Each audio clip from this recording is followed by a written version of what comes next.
right, we're going to California. Tom Doherty, you're up.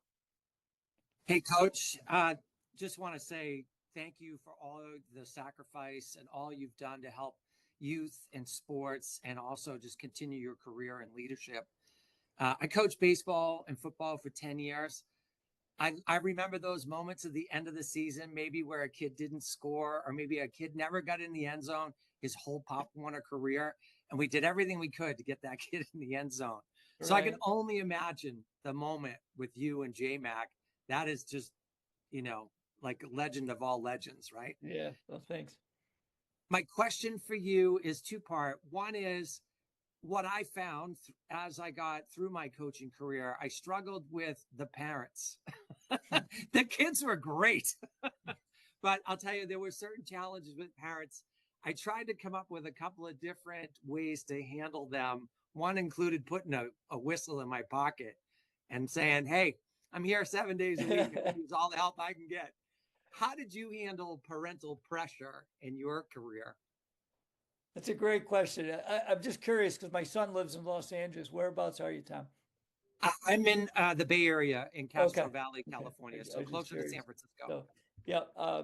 So, anyways, to answer your question, is again, it is building relationships, and it is a challenge in the fact that so the first thing that we did is that I think was helped us immensely, and I think you could do this at any level, but we had a parents players meeting. And what we did is we would bring all we had three teams in a high school. We had a ninth grade team, a junior varsity, and a varsity, and we would bring all three of those teams together. And then we had their parents, the players, and one of the activities we did is we had the varsity parents all sit at a table, the junior varsity parents, the ninth grade parents, and then we had the three, in my case, I was coaching boys basketball, so the three teams sitting together, and then we had the coaching staff. So there were seven tables.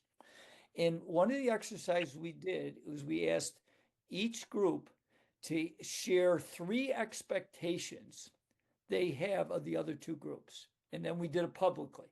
And so that we got clarity because now we could share what the coaches expect from the parents and from the players. The players then got to share what they expected from their parents and also the coaching staff. And the parents got to share. And that was very helpful because it's something we could always come back to. And certainly we went over the things of the protocol that, if your son was unhappy with something, that the first thing they should do is go to their coach.